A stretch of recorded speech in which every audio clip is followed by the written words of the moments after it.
जी, सभी को नमस्कार।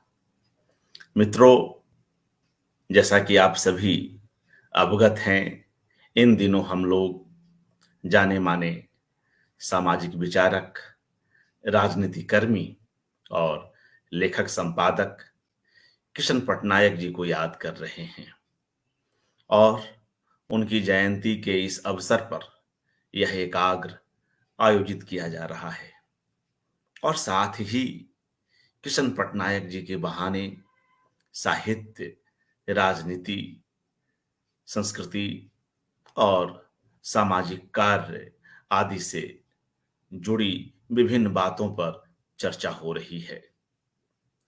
इसमें साहित्य, राजनीति, पत्रकारिता आदि से जुड़े कई लोग आ रहे हैं और किशन जी के बहाने कुछ उल्लेखनीय बातें हो रही हैं। यह हम सभी के लिए संतोष का विषय है कि एक महत्वपूर्ण विचारक पर बात रखने के लिए अलग-अलग हिस्सों से लोग जुड़ रहे हैं। मित्रों, आज इस एकाग्र की यह 5वीं कड़ी है और इसमें हमारे साथ लिंगराज जी शीघ्र जुड़ेंगे। लिंगराज जी का कार्यक्षेत्र वही इलाका है जो किशन पटनायक जी का रहा। मेरा आशय उड़ीसा के बरगढ़ जिले से है, उस इलाके से है। बरगढ़, जहां किशन पटनायक जी निरंतर आजीवन काम करते रहे। उसी इलाके में कई महत्वपूर्ण गतिविधियों से, आंदोलनों से लिंगराज जी जुड़े हुए हैं। और मित्रों, लिंगराज जी उनकी परंपरा को जिस तरह से आगे बढ़ा रहे हैं, जिस सुचिंतित तरीके से विचार और व्यवहार दोनों ही स्तरों पर काम कर रहे हैं, वह बेहद महत्वपूर्ण है। ऐसे में आज उनको सुनना हम सभी के लिए निश्चय ही एक बेहतरीन अनुभव से गुजरना है। तो मैं आप सभी मित्रों की ओर से उन्हें आमंत्रित करता हूं और उनका हार्दिक स्वागत करता हूं। जी, बहुत-बहुत स्वागत और जी। अच्छा लग रहा है कि आप हुँ, जुड़े और आपके माध्यम से कई ऐसी बातें हम जान सकेंगे जो किशन पटनायक जी से जुड़ी हुई हैं, जो भारतीय राजनीति और उसकी जो अपनी विचारधारा है, जो दृष्टि है, जो समेकित दृष्टि है, जिसमें सभी को साथ लेकर चलने की बात है, उन सब पर आज चर्चा होगी। उड़ीसा भी इसमें एक महत्वपूर्ण क्षेत्र है। बरगढ़, जहां आप दिन-रात परिश्रम कर रहे हैं, काम कर रहे हैं, तमाम आंदोलनों की भी चर्चा होगी। किशन पटनायक जी की अपनी सामाजिक, राजनीतिक दृष्टि की भी बात होगी। तो आपसे अनुरोध है लिंगराज जी कि अपनी बात आरंभ करें और किस तरह की प्रासंगिकता देखते हैं, उनसे कैसा जुड़ाव महसूस करते हैं, इन सब पर चर्चा हो। जी, स्वागत। जी। अम, जनसुलभ पुस्तकालय द्वारा आयोजित इस एकाग्र कार्यक्रम में किशन पटनायक जी को याद करने के लिए जिसका आयोजन हो रहा है, इसमें शरीक सभी साथियों को नमस्कार। जनसुलभ पुस्तकालय के पदाधिकारी और भाई अर्पण कुमार के प्रति मैं धन्यवाद अर्पण करता हूं कि उन्होंने इस तरह का एक आयोजन किशन जी के 92वें जन्मदिन के अवसर पर शुरू किया है। मुझसे पहले किशन जी के सानिध्य में आए 5 साथी अपना वक्तव्य रख चुके हैं और मुझे बहुत खुशी है कि मुझे इस कार्यक्रम में किशन जी की स्मृति में कुछ बातें रखने के लिए आमंत्रित किया गया है। जैसा कि परिचय में कहा गया कि किशन जी का जो कार्यक्षेत्र का केंद्र बरगढ़ रहा, यद्यपि देश भर में वो घुमा करते थे, उड़ीसा का कालाहांडी जिला में, जिसका मुख्यालय भवानीपटना है, वहां पराधीन भारत में 1930 साल में उनका जन्म हुआ था। 1950 दशक के बाद 1951-52 का समय किशन जी अपने छात्रावस्था में एक पूर्णकालिक राजनीतिक कार्यकर्ता बनने का निर्णय लिया। नागपुर में वो जब पढ़ाई कर रहे थे, वो तो उनका जीवन का एक महत्वपूर्ण घटना है। और 51-52 के बाद लगभग 5 दशक, एक लंबा समय होता है, उन्होंने सार्वजनिक जीवन में बिताया। चूंकि उन्होंने घटनाक्रम में जो अविभक्त संबलपुर जिला, आजकल संबलपुर से अलग हो गया है बरगढ़ जिला, और बरगढ़ एक प्रमुख शहर रहा संबलपुर जिला का, उसको उन्होंने अपना राजनीतिक गतिविधि का केंद्र के रूप में चुना था। और 1962 साल में उन्होंने बहुत ही कम उम्र में, सिर्फ 32 साल का उम्र उनको हुआ था, जेल में रहते हुए, उसके पीछे किसानों, छोटे छोटे व्यापारियों, कारीगरों का एक आंदोलन का पृष्ठभूमि रहा। जेल में रहते हुए सोशलिस्ट पार्टी, जो कि लोहिया के साथ रहा, उसका उम्मीदवार के रूप में किशन जी चुनाव जीतकर लोकसभा को गए थे, लोकसभा सदस्य बने थे। और ये बरगढ़ वही जगह है जहां किशन जी ने 1980, जब उन्होंने समता संगठन बनाया, एक किराए का मकान में समता भवन, जो कार्यालय हम लोगों का उन्होंने शुरू किया, उनके जीवितावस्था में किराए पर ही वो समता भवन चलता रहा। उनके तिरोधान के बाद हम लोगों ने एक किशन पटनायक समता ट्रस्ट बनाया है और बरगढ़ में किशन पटनायक समता भवन स्थापित किया है। और वो किशन जी का जो वैचारिक, सांगठनिक और जो राजनीतिक विरासत है, उसको आगे बढ़ाने के लिए निरंतर काम कर रहा है। किशन जी की पुण्यतिथि 27 सितंबर हम लोग हर साल उनकी स्मृति में एक व्याख्यान माला चला रहे हैं पिछले 17-18 साल से। और ये किशन पटनायक समता भवन अभी भी मुख्यतः पश्चिम उड़ीसा का, लेकिन उड़ीसा के स्तर पर भी उसका प्रभाव है। किसान आंदोलन, विभिन्न जन आंदोलन के साथ जुड़कर हम लोग ये समता भवन को केंद्र में हम लोग कार्यकर्ताओं का एक समूह निरंतर रूप से काम कर रहा है। किशन जी को जब हम याद करते हैं, इस समय याद आता है कि 1990 दशक में जब भूमंडलीकरण का दौर शुरू हुआ था, उस समय कहा गया कि एक विचार शून्यता का युग आ गया, एंड ऑफ आइडियोलॉजी भी कहा गया, समाजवाद का अंत हो गया। जो सोवियत रूस का पतन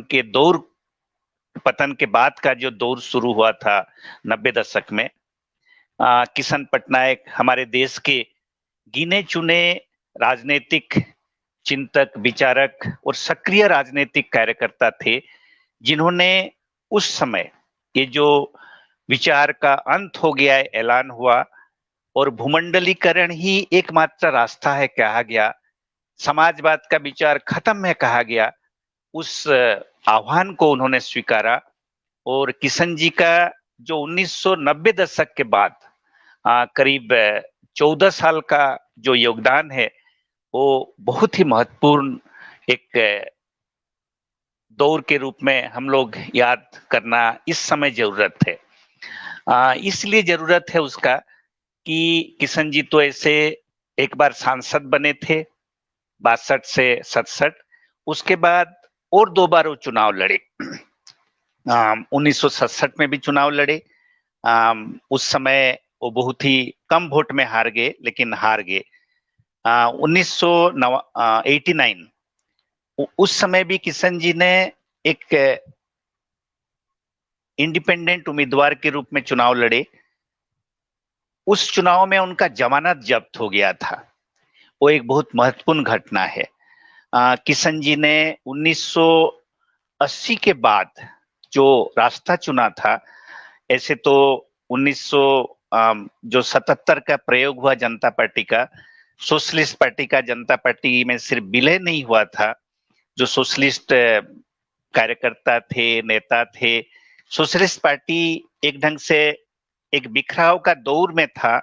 जयप्रकाश आंदोलन में सोशलिस्टों का एक बहुत महत्वपूर्ण योगदान होते हुए भी उस 77 का जो प्रयोग हुआ, उसके बाद लगभग सोशलिस्ट पार्टी के नाम से नहीं रहा एक पार्टी। सोशलिस्ट लोग थे जो पुराने सोशलिस्ट माने जाते थे, लेकिन ये एक इतिहास की सच्चाई है कि लोहिया के गुजर जाने के बाद जो सोशलिस्ट नेतागण थे, उनके अगली पंक्ति के जो नेता, उन लोगों ने एक पार्टी के रूप में अनुशासन के साथ सोशलिस्ट पार्टी को बचा नहीं पाए। वो तो एक अलग पहलू है इतिहास का। लेकिन 1977 के बाद किशन जी ने ये महसूस किया कि ये जो एक मौका आया है, उस मौका, इतिहास का जो मौका, उस मौका को देखते हुए किशन जी ने ये सोचा कि समाजवादी विचार और समाजवादी कार्यकर्ताओं को एकताबद्ध करने के लिए सांगठनिक काम करने की जरूरत है। किशन जी जनता पार्टी में शामिल नहीं हुए थे और जनता पार्टी का विघटन के बाद जो प्रयोग हुआ जनता पार्टी का, उसका महत्व को, उसका ऐतिहासिक महत्व को स्वीकारते हुए 1980 आते आते जो उसका जो हश्र हुआ, किशन जी को महसूस हुआ कि सोशलिस्ट विचार को अगर भारत में जिंदा रखना है तो नई पीढ़ी के कार्यकर्ताओं को कैसे सोशलिस्ट विचार में दीक्षित करना, एक नया संगठन बनाना। किशन जी ने इस प्रयोग को 1980 में शुरू किया। उससे पहले उन्होंने लोहिया विचार मंच बनाया था और 1980 में समता संगठन का किशन जी ने अपने जो करीबी साथियों के साथ गठन किया और समता संगठन के माध्यम से नई पीढ़ी के कार्यकर्ताओं को कैसे जोड़ा जाए, ये उनका ध्येय रहा। और मेरा जो किशन जी के साथ संबंध इसी समय हुआ। 1981-82 में मैं 2 साल के लिए दिल्ली में जवाहरलाल नेहरू विश्वविद्यालय का छात्र रहा। समाज शास्त्र में एमए कर रहा था और उसी दौर में ऐसे तो ये जो वामपंथी छात्र संगठन वो वहां हावी थे, लेकिन एक संगठन था समता युवजन सभा। पता नहीं कैसे मैं एक स्वाभाविक रूप से समता युवजन सभा के प्रति आकर्षित हुआ। उस समय हम लोगों के जो नेतागण थे समता युवजन सभा के, उनसे मुझे जानकारी मिली कि किशन पटनायक इसके प्रेरणा स्रोत हैं, उसके विचारक हैं। यद्यपि किशन पटनायक उड़ीसा में जन्मे हैं, लेकिन उड़ीसा में किशन पटनायक के संपर्क में मैं कभी आया नहीं था।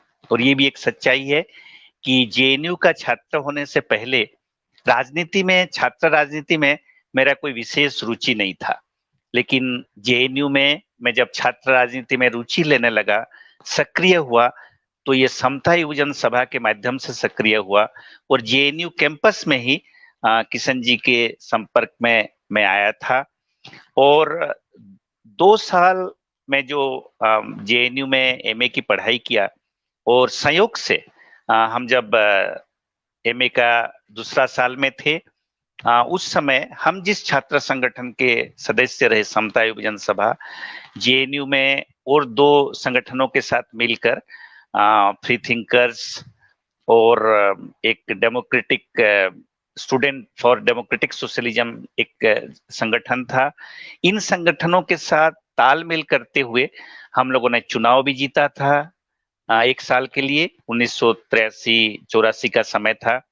हमारे समाजवादी युवजन सभा के एक साथी, वो भी उड़ीसा के रहे, नलिनी रंजन महांती, बाद में वो पत्रकारिता जगत में काफी नाम भी कमाए हैं। वो हमारे स्टूडेंट यूनियन के प्रेसिडेंट भी बने और मैं भी जेएनयू में जो स्कूल ऑफ सोशल साइंस का एक कन्वेनर, काउंसिलर कन्वेनर के रूप में चुना गया था।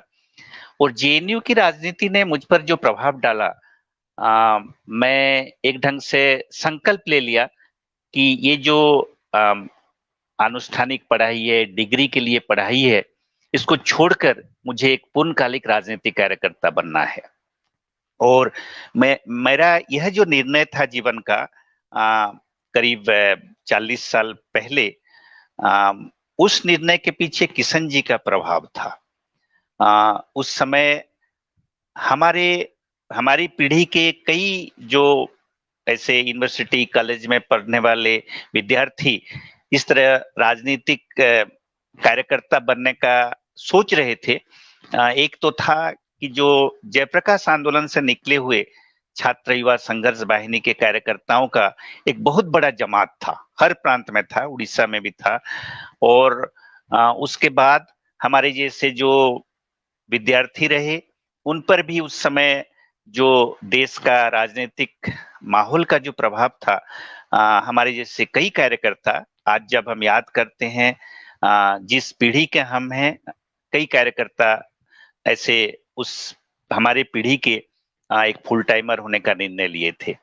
और ये जो 1980 दशक था, मैंने जब ये निर्णय लिया 1985 में, एक साल मैं ऐसे दिल्ली में रुका रहा, ऐसे दिल्ली यूनिवर्सिटी लॉ में नाम भी लिखाया था, लेकिन मैंने निर्णय ले लिया था कि मुझे ये कोई आनुष्ठानिक पढ़ाई नहीं करना है, पूर्णकालिक कार्यकर्ता बनना है।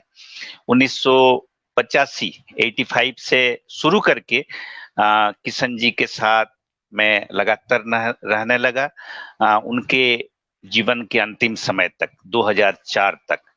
और किशन जी के सानिध्य में आकर जो भी मैंने सीखा, जो भी मैंने आंदोलन, विचार, संगठन, रचनात्मक काम का जो भी सीखा, उस पर किशन जी का प्रभाव रहा।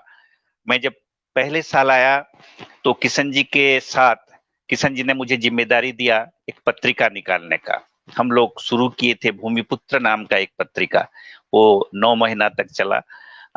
उसके बाद मैं कुछ ज्यादा समय देने लगा। उस समय एक ऐतिहासिक आंदोलन शुरू हो गया था गंधमार्दन को बचाने का, भारत एल्यूमिनियम कंपनी के खिलाफ एक बहुत ही ऐतिहासिक लड़ाई, जो कि 6 साल संघर्ष के बाद बाल्को कंपनी को वहां से हटना पड़ा।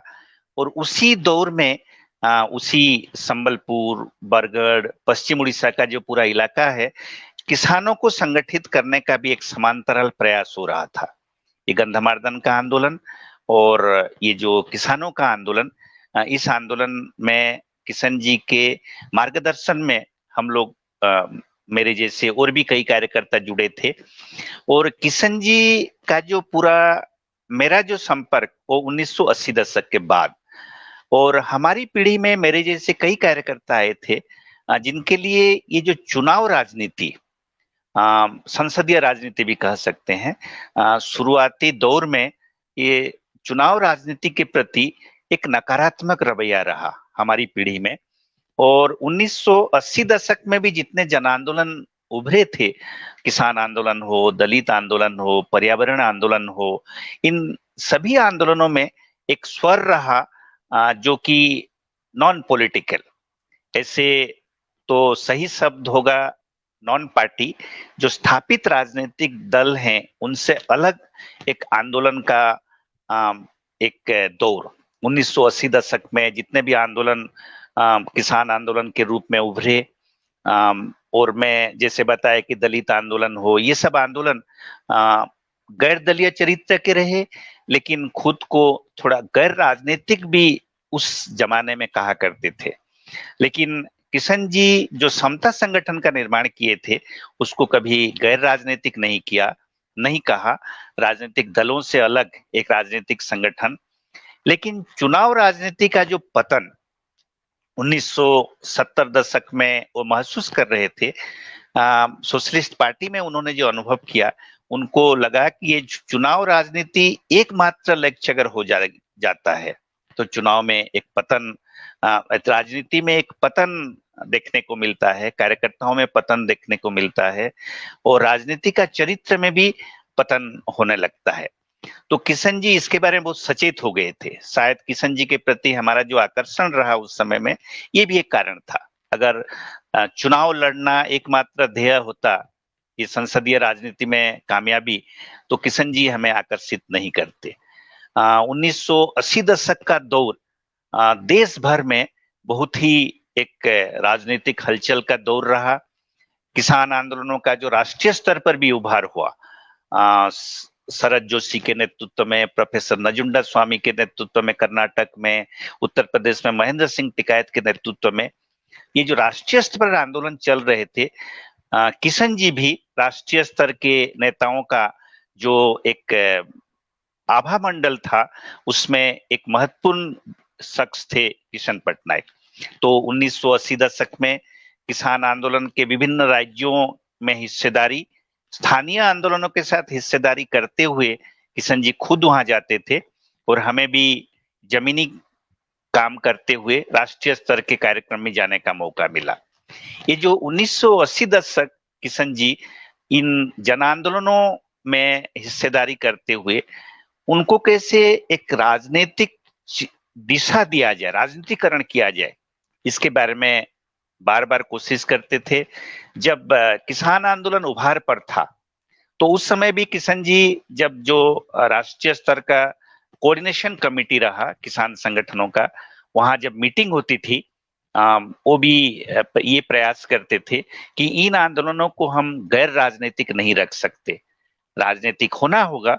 जो स्थापित राजनीतिक दल हैं, उनसे एक अलग धारा की राजनीति हमको बनाना होगा। किशन जी का ये जोर रहता था।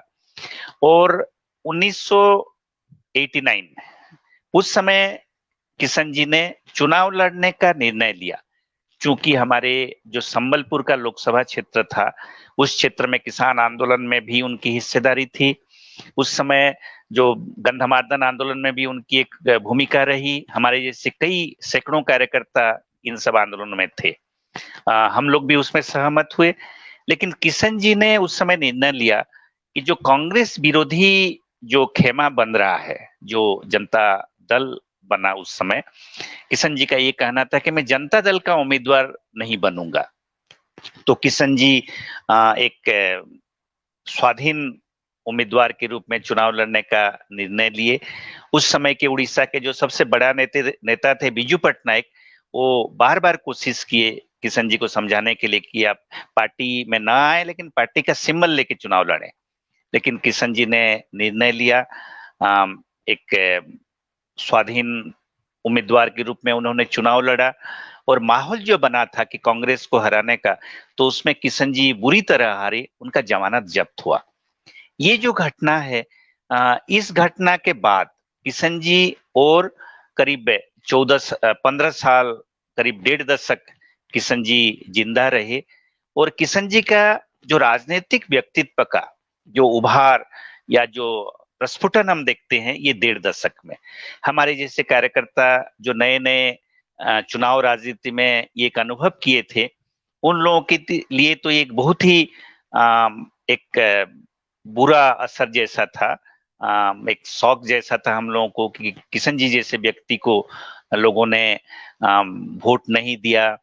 लेकिन हम देखे कि किशन जी चुनाव में बुरी तरह हारने के बाद उनमें निराशा नहीं थी।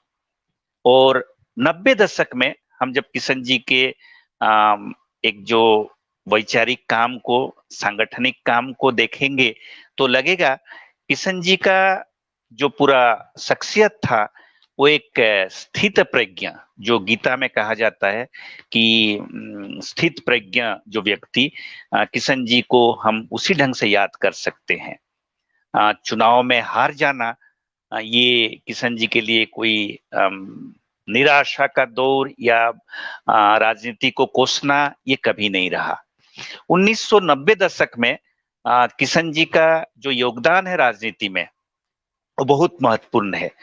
मुझे लगता है कि किशन जी कभी कभी हम लोग को कहा करते थे कि हम जिस तरह की राजनीति कर रहे हैं उसमें तीव्रता नहीं है, चुनाव में हम लोग सफल नहीं हो रहे हैं, हमारे कई मित्र कभी कभी सोचते हैं कि हम लोग राजनीति में हैं या नहीं, लेकिन किशन जी ने जिस राजनीति का रास्ता बनाने का प्रयास कर रहे थे, वो 90 दशक में उनके जो वैचारिक योगदान को हम जब याद करेंगे तो लगेगा कि किशन जी का योगदान बहुत एक महत्वपूर्ण योगदान 1990 दशक में, 90 दशक और महत्वपूर्ण योगदान मैं इसलिए बोल रहा हूं कि ये जो 90 दशक आते आते देश में 3 तरह की घटनाएं हुई, जो कि एक ढंग से देखा जाए तो हमारे देश में कई बड़े-बड़े राजनीतिक नेता, कार्यकर्ता, विचारक, उनमें भी एक वैचारिक संकट आया।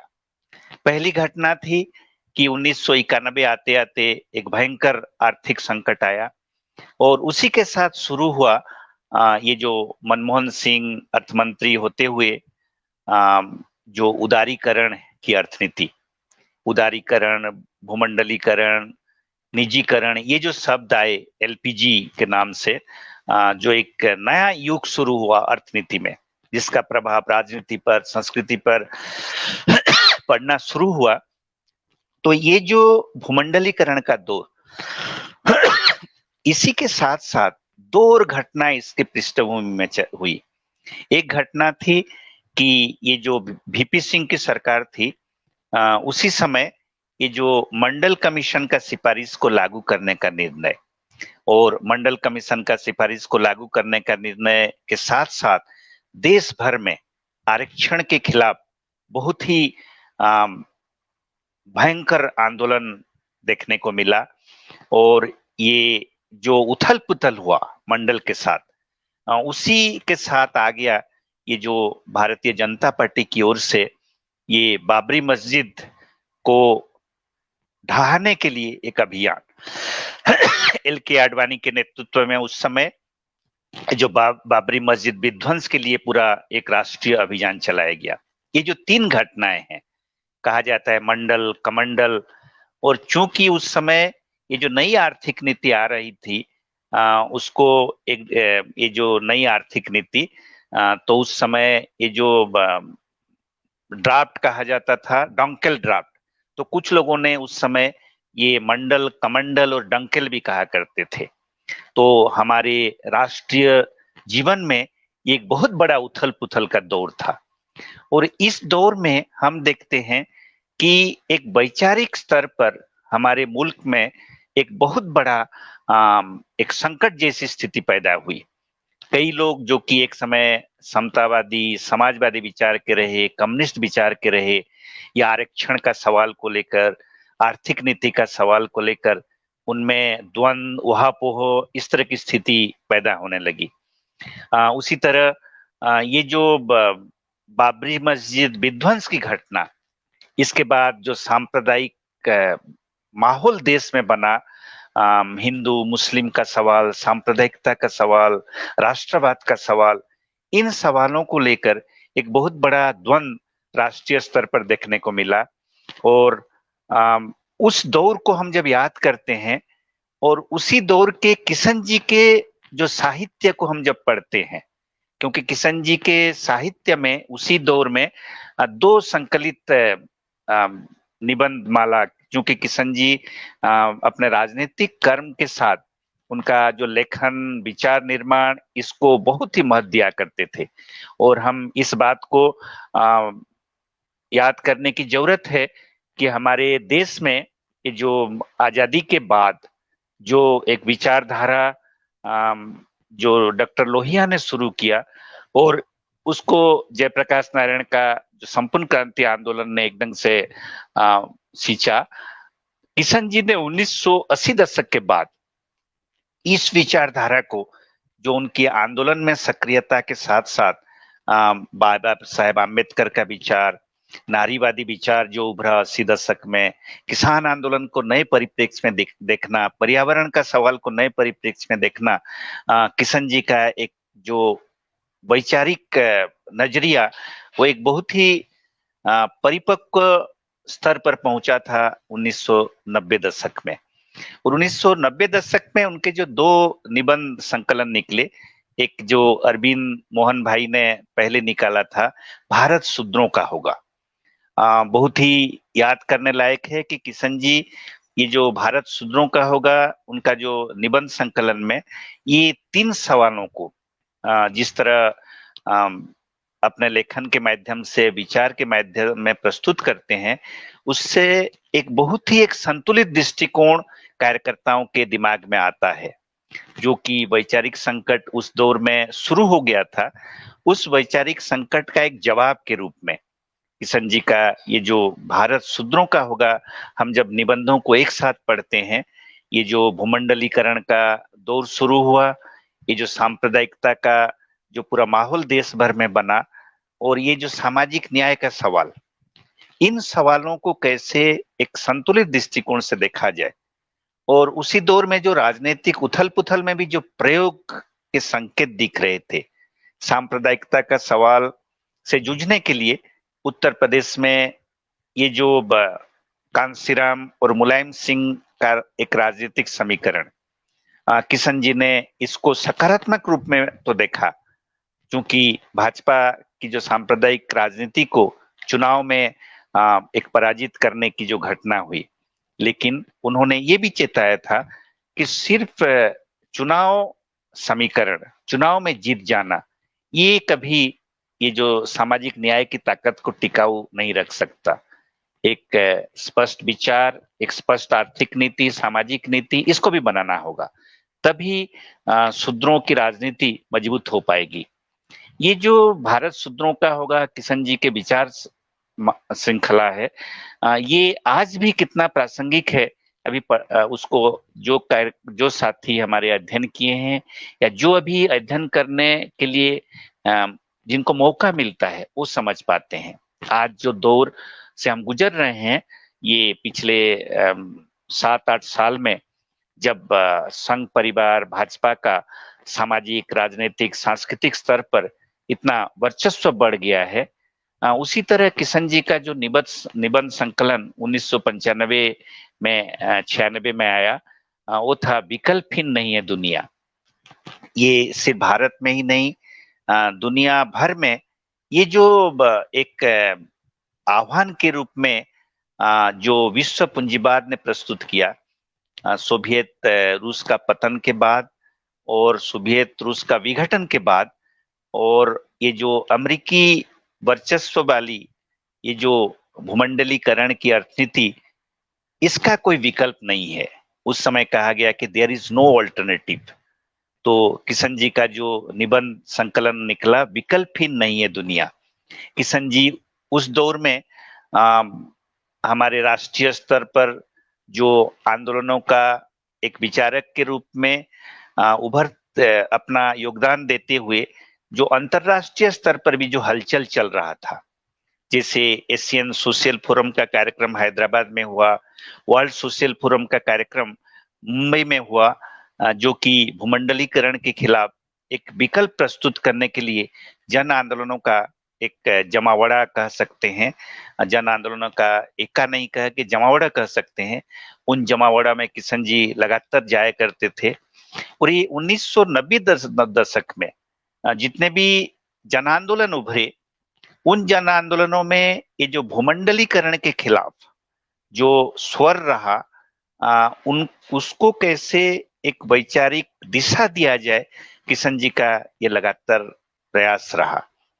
ये जो 1990 दशक में किशन जी का योगदान, विभिन्न राजनीतिक सामाजिक राजनीतिक आंदोलन में हिस्सेदारी और एक विचार निर्माण, जो कि वैचारिक संकट के दौर में एक बहुत ही महत्वपूर्ण आवश्यकता महसूस करते हुए किशन जी ने वो उस योगदान को बहुत ही बखूबी निभाया, उनका जो ऐतिहासिक भूमिका को।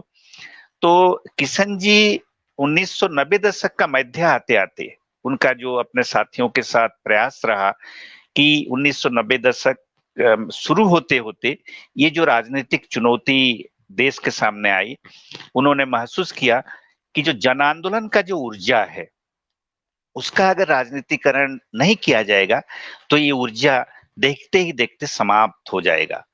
उन्होंने जन आंदोलन समन्वय समिति नामक एक मंच बनाने का प्रयास किया।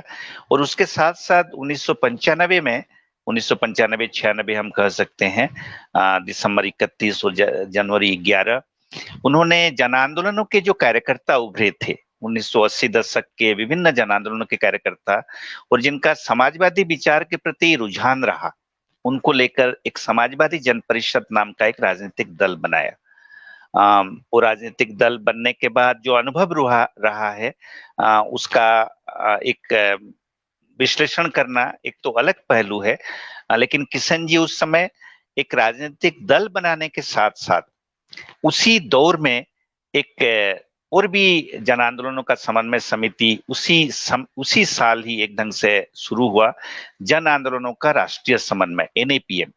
तो किशन जी समाजवादी जन परिषद नामक एक राजनीतिक दल के साथ साथ एक जन आंदोलनों का राष्ट्रीय समय एनएपीएम, उसकी भी आवश्यकता को समान रूप से, समांतर रूप से महसूस करते थे।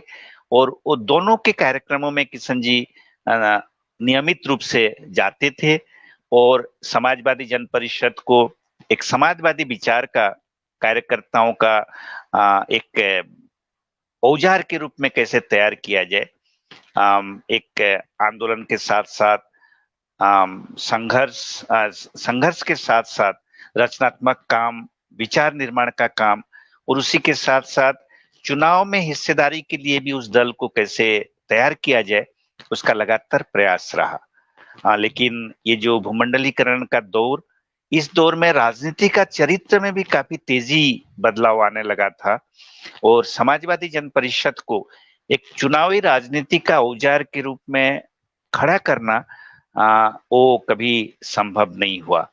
तो उसके बाद क्या हुआ, ये तो एक अलग विश्लेषण का विषय है। लेकिन किशन जी लगातार रूप से हम ये कहा करते थे कि एक कार्यकर्ताओं का जमात ऐसे खड़ा करना है जिनको हम लोग कैसे अधिकतम विचार दे पाए, स्पष्ट विचार, और न्यूनतम साधन दे पाए।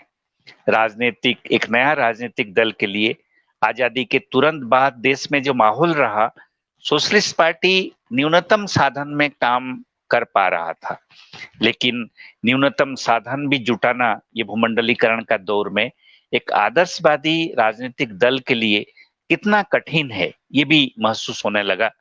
और किशन जी की राजनीति में और एक महत्वपूर्ण पहलू ये है कि किशन जी अपने सिद्धांत के साथ कभी समझौता के लिए तैयार नहीं होते थे। शायद हम जब याद करेंगे 1980 दशक का जो शुरुआती दौर, उस समय देश में ये जो एनजीओ, नॉन गवर्नमेंट ऑर्गेनाइजेशन, इनका एक बढ़ना, ये सब शुरू हो गया था।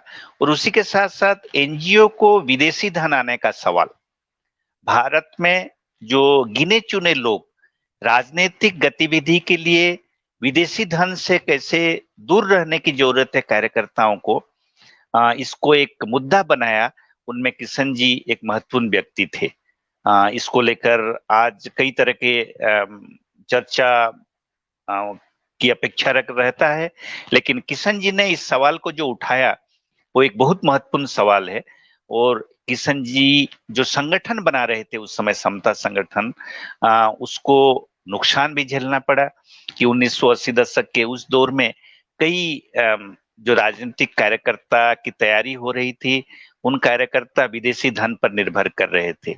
लेकिन देखते ही देखते ये जो भूमंडलीकरण का दौर शुरू हुआ, सिर्फ एनजीओ के लिए नहीं, देखते ही देखते हमारे मुल्क में यूनिवर्सिटी, कॉलेज, कई संस्थान और धीरे धीरे देश का सरकार के भी कई डिपार्टमेंट्स विदेशी धन पर संपूर्ण निर्भर होते गए और विदेशी पूंजी से ही देश का विकास होगा, इस तरह का एक सोच हमारे मुल्क में हावी होता गया। तो किशन जी अपने जीवन के अंतिम समय में ये जो विदेशी धन का राजनीतिक काम के लिए इस्तेमाल, ये जो बहस उठाए थे, उनके तिरोधान के कुछ दिन पहले उन्होंने इसको एक नए ढंग से देखना शुरू किया था। उनका ये कहना था कि जो उदारीकरण, भूमंडलीकरण के दौर में ये जो अभी विदेशी पूंजी का सवाल एक बहुत ही भयंकर रूप ले लिया है, एक ऑक्टोपस जैसा रूप। व्यवस्था के हर क्षेत्र में विदेशी पूंजी, विदेशी धन आ जाना, और ये देश के लिए बहुत ही एक बहुत बड़ी चुनौती के रूप में उभर रहा है। इसको हम एक बौद्धिक साम्राज्यवाद के रूप में भी देख सकते हैं।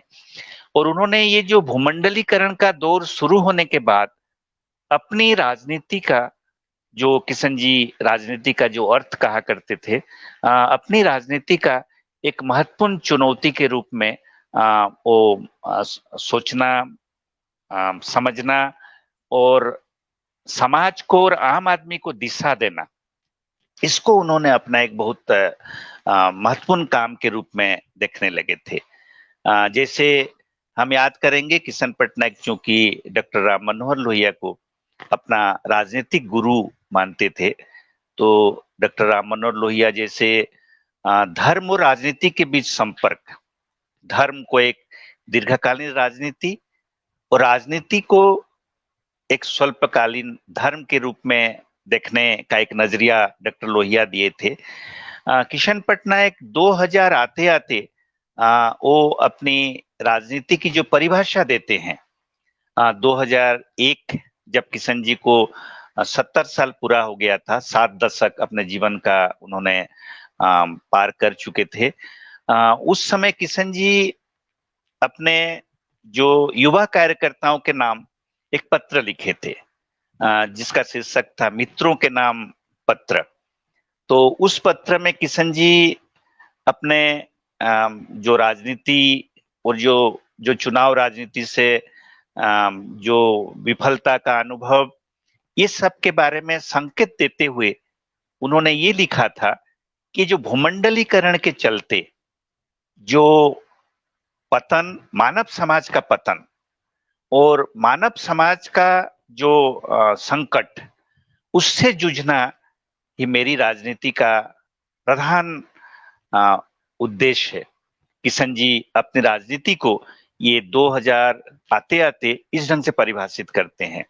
और इस समय इस संकट के बारे में, इस तबाही के बारे में, भूमंडलीकरण के चलते जो तबाही, उसके बारे में चुप्पी साधना, ये एक बहुत राजनीतिक सामाजिक कार्यकर्ताओं के लिए वो एक अपराध के रूप में महसूस करते हैं और कहते हैं कि हमारा राजनीति का जो प्रधान लक्ष्य है वो है कि ये जो भूमंडलीकरण के कारण जो तबाही आने वाला है, उसको कैसे सामना किया जाए, लोगों को कैसे समझाया जाए, समाज को कैसे तैयार किया जाए आने वाले समय में जो संकट आने वाला है।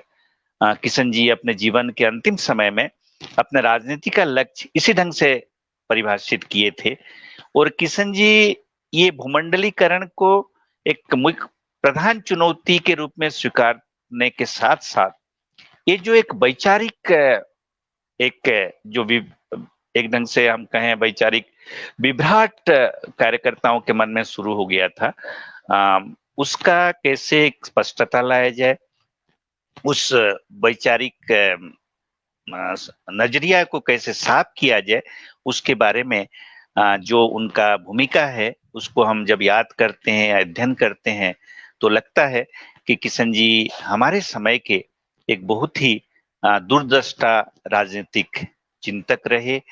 और जिस दौर में जो विश्व पूंजीवाद के जो ध्वजाधारी विचारकों ने कहना शुरू किया कि समाजवाद का युग खत्म हो गया, उन्होंने ये कहना शुरू किया कि एंड ऑफ आइडियोलॉजी आ गया, विचार की कोई भूमिका नहीं है, तो उस समय किशन जी ने ये समाजवाद की प्रासंगिकता, वो हो सकता है कि जो पुराने समाजवादी परिभाषा है उस परिभाषा से इतर एक समाजवाद को नए ढंग से परिभाषित करने की चुनौती को उन्होंने स्वीकारा। उसी के साथ साथ जो कुछ एक विकल्प नहीं है, ये जो विश्व पूंजीवाद ने कहना शुरू किया, तो किशन जी ने विकल्पहीन नहीं है दुनिया के विचार के साथ, उन्होंने विकल्प क्या हो सकता है इसके बारे में अपना सोच विचार कार्यकर्ताओं का प्रशिक्षण शुरू किया। उड़ीसा में हम लोग 1993 से एक पत्रिका निकाली। किशन जी उसके मुख्य संपादक रहे। उस उड़िया त्रैमासिक विचार पत्रिका का नाम दिया गया था विकल्प विचार। और उस समय इस पत्रिका के संपादन के साथ कई प्रोफेसर भी जुड़े हुए थे। प्रोफेसर मनोरंजन महांती, प्रोफेसर स्वाधीन पटनायक, प्रोफेसर आर.एस. राव। उसमें मैं उस पत्रिका का कार्यकारी संपादक भी रहा। और किशन जी के निधन के बाद हम और भी कुछ साल, करीब 7-8 साल उस पत्रिका को निकालते रहे। अभी वो पत्रिका तो बंद है, लेकिन किशन जी ने ये पत्रिका का नाम दिया था विकल्प विचार। ये जो विकल्प विचार पत्रिका के माध्यम से ये आर्थिक नीति, सामाजिक नीति, जाति को लेकर सोच, शिक्षा, स्वास्थ्य को लेकर विकल्प क्या हो सकता है, इन सब चीजों के बारे में किशन जी ने अपना विचार भी प्रस्तुत किया। और समाज के विभिन्न तबके के जो लिखने पढ़ने वाले लोग हैं उनको जोड़ने का लगातार प्रयास किया। किशन जी का ये जो योगदान है, आज का जो दौर है, इस दौर में संकट और गहरा गया। जिस भूमंडलीकरण की तबाही के बारे में, पतन के बारे में किशन जी हम लोगों को, समाज को, देश को आगाह किया करते थे, वो संकट, वो तबाही और भी ज्यादा विकटाल रूप ले चुका है। ये जो सांप्रदायिक जहर जिस ढंग से देश में फैल गया है, सामाजिक सांस्कृतिक स्तर पर जो सांप्रदायिक विद्वेष एक फाशीवादी ताकत को सींच रहा है, उसको ताकत दे रहा है, तो ये देश के सामने और भी एक विकटाल रूप ले चुका है। इस परिस्थिति में किशन जी का जो वैचारिक योगदान हमारे देश की राजनीति में, उसका एक बहुत महत्वपूर्ण भूमिका के रूप में हम तो देखते हैं।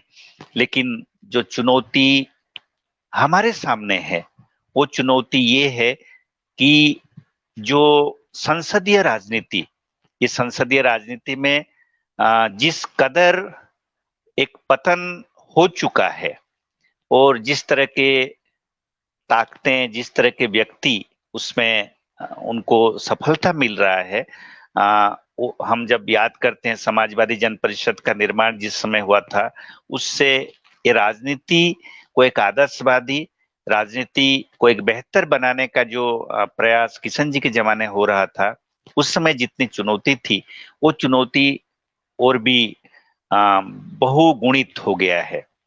इस परिस्थिति में किशन जी अपने जीवन काल में उस समय की जो चुनौती, उस समय का जो संकट, उसका सामना करने के लिए जो प्रयास किए, उनके विचार से हम लोग ऊर्जा लेकर, उनके विचार से जो तत्व हैं उनको संजोए कर आज का संकट से जूझने के लिए हम लोगों को एक नए सिरे से प्रयास करने की जरूरत है।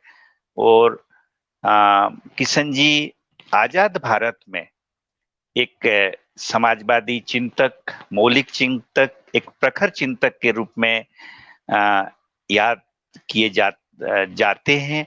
और आने वाले कई दशकों तक किशन जी का जो विचार, जो कि एक ढंग से देखा जाए तो हमारे देश में एक नया विचार निर्माण का जो प्रक्रिया, गांधी के बाद लोहिया, जयप्रकाश नारायण ने समाजवादी भारत का जो देशज समाजवाद का जो विचार के लिए प्रयास किए थे, किशन जी ने उसको आगे बढ़ाने के लिए बहुत ही बखूबी प्रयास जारी रखा। और उनका जो प्रयास था, उस प्रयास को हम लोग आगे बढ़ाने की जिम्मेदारी कोई एक व्यक्ति तो आज लेने की स्थिति में नहीं है। सामूहिक रूप में अगर हम लेंगे तो किशन जी का याद, किशन जी का विचार की प्रासंगिकता वो जिंदा रहेगा।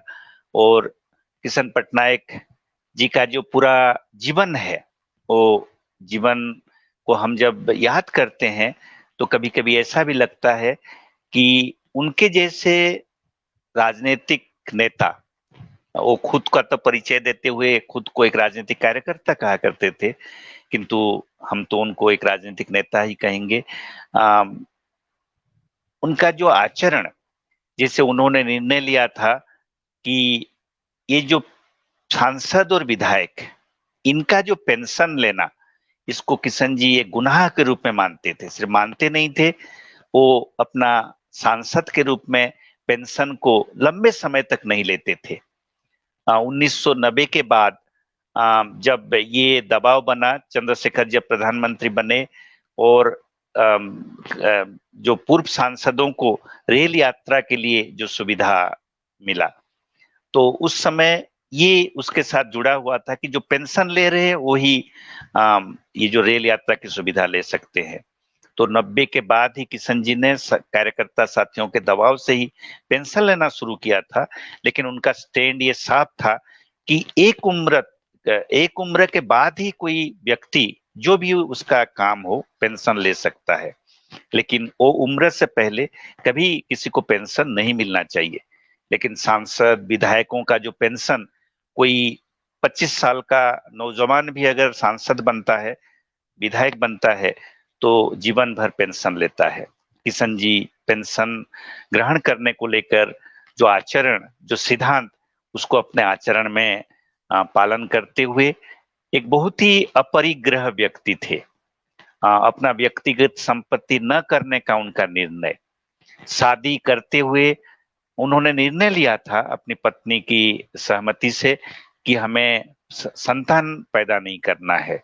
तो किशन जी का ये जो व्यक्तिगत जीवन का जो आचरण, वो हमारे जैसे कार्यकर्ताओं पर उसका जो प्रभाव पड़ा है, अवश्य ही किशन जी के विचार को आगे ले जाने के लिए ये कुछ बीज के रूप में देखा जा सकता है। किशन जी एक राजनीतिक चिंतक के रूप में और उनके जो कथनी और करनी में जो कोई भेद नहीं था, उसको देखते हुए शायद उनके देहांत के बाद धर्मवीर भारती ने उनके प्रति जो श्रद्धांजलि लेख लिखा था, उसमें ये कहा था कि किशन पटनायक एक राजनीतिक संत थे। हमें भी लगता है किशन जी के साथ 20 साल बिताने के बाद किशन जी राजनीति में सक्रिय रूप से रहे, संसदीय राजनीति के प्रति उनका आस्था अटूट रहा, संघर्ष के साथ साथ रचनात्मक कार्यक्रम, चुनाव में हिस्सेदारी करना, विचार निर्माण को एक मुख्य काम के रूप में देखना, ये किशन जी का लगातार प्रयास रहा। और किशन जी 50 साल तक सार्वजनिक जीवन में जिस तरह का एक सरल जीवन और उच्च विचार के व्यक्ति के रूप में जीवन निभाए, वो एक बहुत ही प्रेरणादायक है। हमारे जैसे कार्यकर्ता जो उनके साथ काम करने का मौका, सौभाग्य मिला है, उनका सानिध्य मिला है, वो तो उनको याद करते हैं इस ढंग से। लेकिन कभी-कभी ऐसा लगता है कि हमारे साथ जो लोग काम कर रहे थे, हमारे साथियों में से कईयों को लगा कि किशन पटनायक जैसे व्यक्ति ऐसे विचार तो देंगे, लेकिन जो राजनीति, अगर कोई राजनीतिक कार्यकर्ता है, राजनीति में सफल होना चाहता है, तो इस तरह का आदर्शवादी, इस तरह का 24 कैरेट, इस तरह का जो सिद्धांतवादी होने से सफल कभी नहीं हो सकता। लेकिन किशन जी ये भी कहा करते थे कि मानव समाज को अगर बचाना है, मानव समाज को पतन और तबाही से अगर बचाना है, तो उसके लिए हम लोगों को सपना देखने की जरूरत है। एक बेहतर समाज बनाने का सपना, एक समतामूलक समाज बनाने की सपना। अगर हम सपना नहीं देखेंगे तो एक बेहतर समाज कभी बना नहीं सकते। तो किशन जी ये जो यूटोपिया, एक सपना जो सच होगा नहीं होगा वो तो काल के गर्भ में है, लेकिन एक बेहतर समाज बनाने के लिए सपना देखना ये बहुत जरूरी है। और किशन जी एक स्वप्नद्रष्टा थे और अपने स्वप्न को साकार करने के लिए लगातार काम करते रहे, और उस काम को मेरे जीव दशा में ही सफल होगा ये कभी सोचते नहीं थे। किशन जी अपने हमारे जैसे कार्यकर्ताओं को प्रशिक्षण शिविर में कहा करते थे कि इस तरह की परिवर्तनवादी राजनीति के लिए निराशा से जूझना सबसे बड़ी चुनौती है।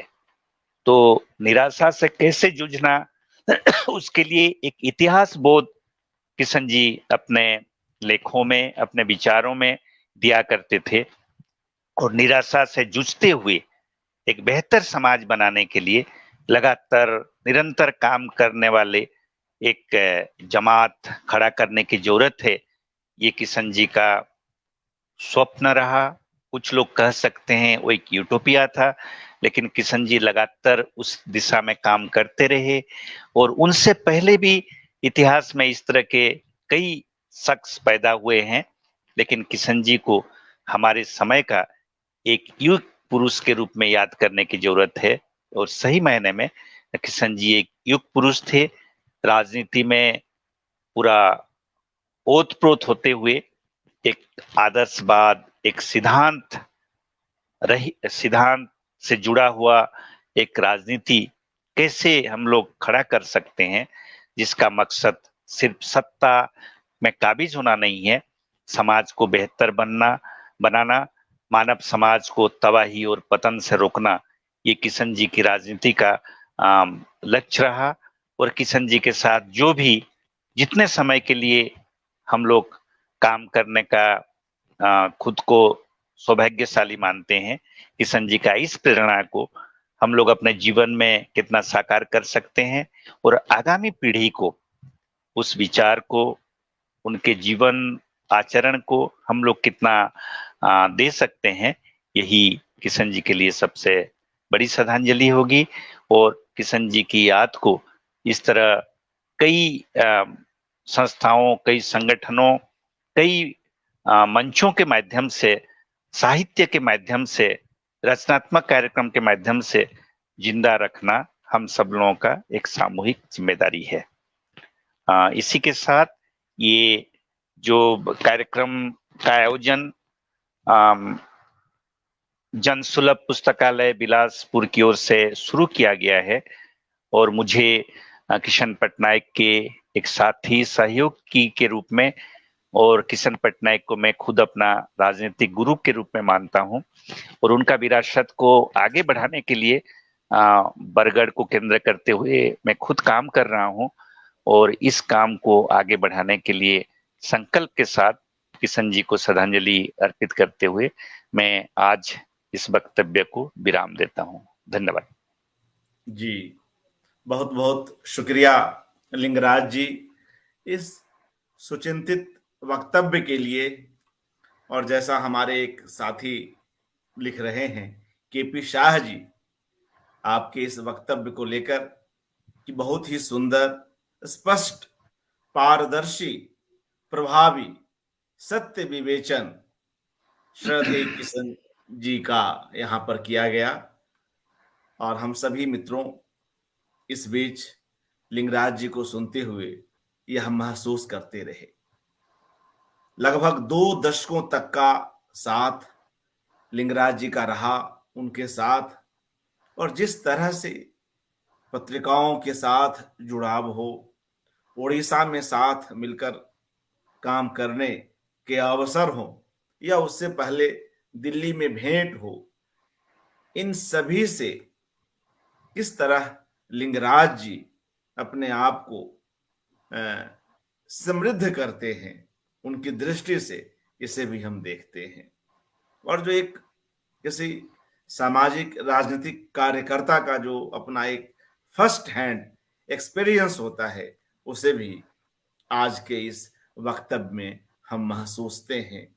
और इस वक्तव्य में और किशन पटनायक जी के बहाने समाजवाद की बातें, विकल्पों की बातें, तमाम आंदोलनों को लेकर जिस तरह से चर्चा हुई, और उनकी जड़ों की ओर किस तरह किशन पटनायक जी जाया करते थे, इन सभी पर सविस्तार लिंगराज जी ने अपनी बात रखी।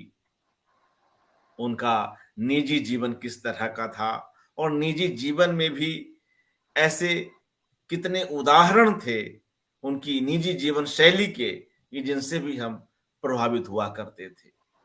वे एक तरफ जिस अपरिग्रह की बात लिंगराज जी कर रहे थे, उसके एक बड़े उदाहरण थे। और तभी जिसकी चर्चा लिंगराज जी ने भी की और कल के भी हमारे वक्ता ने की थी, धर्मवीर भारती को कोट करते हुए, कि वे कैसे उनको एक वैचारिक संत की उपाधि देते हैं। और लेकिन यहीं पर रुक नहीं जाते हैं किशन पटनायक। वे अपने कार्यकर्ताओं में जो निराशाएं हैं उसको भी देखते हैं और फिर उन कार्यकर्ताओं के नाम खुला पत्र भी लिखते हैं। तो इस तरह से तमाम पक्षों पर आज चर्चा हुई। और जब दुनिया विकल्पहीनता की बात कर रही थी, तब किशन पटनायक विकल्पों की बात करते हैं। जब चुनावी राजनीति को कहीं ना कहीं सब कुछ मान लेने की प्रवृत्ति बढ़ रही थी, ऐसे में किशन पटनायक उस चुनावी राजनीति का भी विकल्प देखते हैं। तो ऐसी कई महत्वपूर्ण बातें आज हुई। और मित्रों, हमारे साथ अरविंद मोहन जी भी जुड़े हुए हैं और यह अच्छा ही है कि वे हमारे साथ बने हुए हैं। और इस एकाग्र की पहली कड़ी में हम उन्हें ही सुने थे। उनकी एक पुस्तक है लोकतंत्र की माया, अरविंद मोहन जी की। उसमें भी कुछ महत्वपूर्ण बातें वे लिखते हैं। मैं उसका एक अंश यहाँ पर पढ़ता हूँ और इसके बाद हम कुछ एक चित्रों को देखेंगे और उस पर लिंगराज जी की प्रतिक्रिया लेंगे, बस इस उद्देश्य से कि वह समय, वह वे घड़ियां हमारे सामने जीवंत हो सके। मगर पहले अरविंद मोहन जी की इस पुस्तक से यह एक अंश सुन लेते हैं। अरविंद मोहन जी लिखते हैं कि गांधी बाबा के बाद जिस तरह से गांधीवादियों, लोहियावादियों और जयप्रकाशवादियों ने भी अपने अपने ढंग से विकल्प बनाने की कोशिश की, वह महत्वपूर्ण है। इसलिए भारत में हमें काफी सारे व्यवस्थित सोच वाले आंदोलन दिखते हैं, भले ही उनमें एकता न हो या जो सत्ता की राजनीति में खास दखल देने की स्थिति में न हो। इन लोगों की तरफ से भी आदिवासी समाज, उनकी संपदा की लूट का विरोध शुरू हुआ। कुछ आंदोलनों की चर्चा लिंगराज जी ने भी की। किशन पटनायक ने अगर भुखमरी का सवाल उठाया, भूमंडलीकरण के खिलाफ वैचारिक लड़ाई लड़ी, तो प्रबंधन की पढ़ाई करने वाली मेधा पाटकर ने नर्मदा के विस्थापितों का सवाल उठाया। प्लाची माड़ा के आदिवासियों ने अगर अपनी मुहिम खुद शुरू की, तो होशंगाबाद के आदिवासियों के बीच सुनील और स्मिता जैसे लोग पहुंचे। जनेबी जवाहरलाल नेहरू विश्वविद्यालय की पढ़ाई छोड़कर सिर्फ सुनील ही नहीं गए, विनोद ने मध्य प्रदेश के दूसरे हिस्से में काम किया, तो लिंगराज ओडिशा के आदिवासियों में बस ही गए। ऐसे पचासों दूसरे उदाहरण हैं और इस तरह की कई और बातें वे विस्तार से करते हैं। आज इसका एक संदर्भ बनता है, इसलिए मैंने इस पुस्तक का यह एक अंश रखा। और मित्रों, हम कुछ एक चित्रों की एक वीडियो फाइल देखते हैं और उस पर लिंगराज जी की प्रतिक्रिया लेंगे। वे चित्र कहाँ के हैं और उस पर इस बहाने कुछ और बातचीत हो सकेगी और फिर हम कार्यक्रम को समाप्त करेंगे। जी लिंगराज जी। ये चित्र, पहला चित्र जो है वो 1995-96 की होगी। हमारे जो जेएनयू के ही मित्र योगेंद्र यादव बरगढ़ आए थे और हम लोगों ने एक सभा किया था और उसमें किशन जी के बगल में योगेंद्र और दूसरे तरफ में बैठा हुआ हूँ, ये वो चित्र है। साथी योगेंद्र यादव तो आजकल संयुक्त किसान मोर्चा, जो किसान आंदोलन में एक महत्वपूर्ण भूमिका ले रहे हैं, और बरगढ़ चुनाव के समय में हो, किसी आंदोलन के समय हो, लगातार आते रहते हैं। तो मैंने वो एक फोटो मुझे मिला, उस समय तो हम लोग के पास कैमरा भी नहीं हुआ करता था ठीक ढंग का, तो फिर भी ये जो फोटो है वो एक याद के रूप में किशन जी के साथ हम दोनों एक मीटिंग में बैठे हुए हैं। जी। और एक दो चित्र और हैं मित्रों, उसको देख लेते हैं और उस बहाने हाँ सामाजिक सक्रियता जी। को भी हम समझेंगे। जी। ये जो समाजवादी जन परिषद बनने के 2 साल बाद बरगढ़ में उसकी राष्ट्रीय परिषद की मीटिंग हुई थी। तो किशन जी के दाएं तरफ हैं भाई वैद्य बैठे हुए हैं, उसके बाद मैं खड़ा हुआ हूँ और उसके बाद हमारे एक साथी राधानाथ प्रधान कालाहंडी के, वो हमारे राज्य अध्यक्ष थे उस समय, और उनके बगल में जुगल किशोर रायवीर जो हमारा समाजवादी जन परिषद का पहला अध्यक्ष थे उत्तर बंग के साथी। तो किशन जी समाजवादी जन परिषद के जो प्रथम राष्ट्रीय अध्यक्ष और राष्ट्रीय महामंत्री के साथ बरगढ़ में एक आम सभा में बैठे हुए हैं और उनके पीछे मैं खड़ा होकर कुछ बात कर रहा हूँ हमारे राज्य के जो उस समय के अध्यक्ष थे समाजवादी जन परिषद के। ये चित्र बरगढ़ का है, जी 1998 का। जी। जी। और एक और चित्र और आखिरी भी, उसे देख लेते हैं। संभवतः यह आखिरी ही चित्र है लिंगराज जी, है ना? जी जी। तो हमने यह चित्र हम देख पाए थे क्या, यह रह गया था? ये लेकिन मैं नया समता भवन में किशन जी के साथ रह रहा था, हाँ। उस समय का चित्र है 1986 का शायद। किशन जी के बगल में दाएं तरफ बैठे हुए हैं हमारे इलाके के एक बहुत ही जाने माने समाजवादी और संबलपुरी भाषा के एक जाने माने साहित्यिक हेमचंद्र आचार्य, जो किशन जी के बहुत ही करीब मित्र थे। और किशन जी के ठीक पीछे मैं खड़ा हुआ हूँ। जिस समय मेरा उम्र शायद 23-24 साल का हुआ था, एक भी बाल उस समय सफेद नहीं हुआ था। तो मैं जब पूर्णकालिक कार्यकर्ता हुआ और किशन जी के साथ रहने लगा, तो उस समय का ये चित्र है 1985-86 ऐसे कुछ समय का। जी। तब आप जेएनयू से आ गए थे, जेएनयू की हाँ, पढ़ाई जेएनयू पूरी कर चुके थे। हाँ, जेएनयू पढ़ाई तो हम पूरा खत्म किया, हम जेएनयू में पढ़ाई छोड़कर ही आ गए। जेएनयू में एमए किए, 1 साल यूनिवर्सिटी बंद रहा और उसी समय मैं निर्णय ले लिया कि मुझे पूर्णकालिक कार्यकर्ता बनना है और किशन जी के साथ हम रहने लगे थे। जो समता भवन जो मैं बोल रहा था किराए के मकान में चल रहा था, जी। उसी में हम लोग ये बैठे हुए हैं। और वह भी एक बहुत महत्वपूर्ण बात आपने उद्धृत की कृष्ण पटनायक जी की, कि जी, कैसे वे यह बात करते हैं कि अधिकाधिक विचार और जी, न्यूनतम साधन, जी। और कई बार स्वयं वे किन बेहद साधारण से साधारण हुँ, परिस्थितियों में रहे। या पेंशन जी। की बात आपने की और तमाम वक्ताओं ने भी की, हुँ, ये हुँ, कैसे हुँ। बड़े उदाहरण हैं। इन छोटी छोटी बातों के पीछे उनका अपना एक दृढ़ व्यक्तित्व है। और अगर वे जी। इतनी यात्रा ना करते, और लोगों से चंदों को इकट्ठा करने की भी एक सीमा होती हुँ, है, हुँ, उन हुँ, सबके हुँ, बीच हुँ, अगर मित्रों का दबाव नहीं होता, तो वे शायद हुँ। पेंशन लेते भी नहीं। पेंशन इसलिए लिए कि नियम बन जी। गया कि रेलवे हाँ, में हाँ। यात्रा करने के लिए वो आवश्यक है।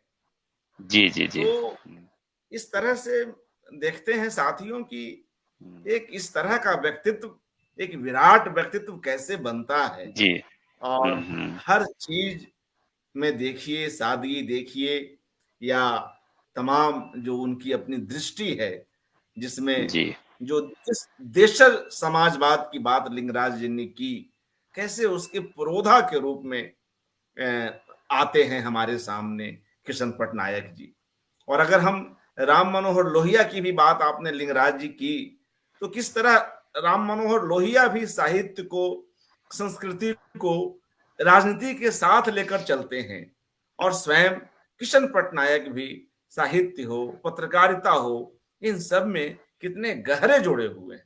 पत्रिकाओं का संपादन करते हैं और स्वयं कितने सारे लेख लिखते हैं, न सिर्फ अपनी पत्रिका में बल्कि देश दुनिया की तमाम पत्रिकाओं के लिए। तो हम लोग मित्रों इस कार्यक्रम के उत्तरार्ध में हैं।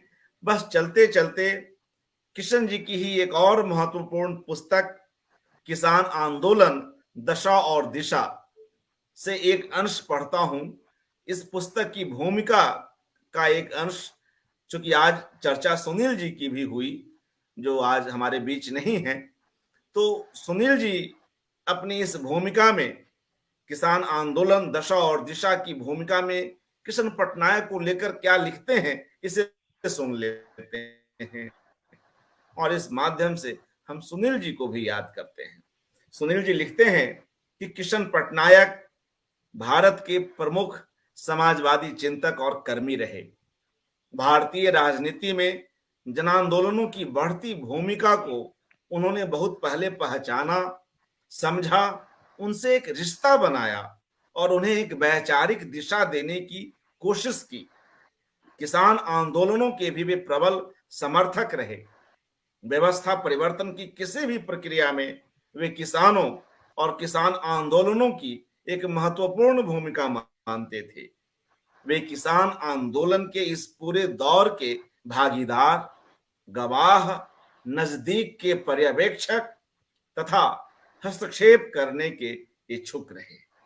तो इस तरह से कृष्ण पटनायक जी के तमाम ऐसे रूप हैं, ऐसे उनकी सक्रियता के इतने पक्ष हैं कि हम कोशिश कर रहे हैं कि उनमें से कुछ एक को यहाँ पर ला सके, कुछ एक पर चर्चा कर सके। बहुत बहुत शुक्रिया लिंगराज जी, आप उपस्थित हुए, आप समय निकाले, हार्दिक आपको भी बहुत बहुत धन्यवाद। और तमाम मित्रों का जो इस कार्यक्रम को देख रहे हैं। मित्रों, कृष्ण पटनायक जी पर यह एकाग्र जारी है। कल एक नई कड़ी में हम पुनः मिलते हैं। नमस्कार, शुभ रात्रि। नमस्कार।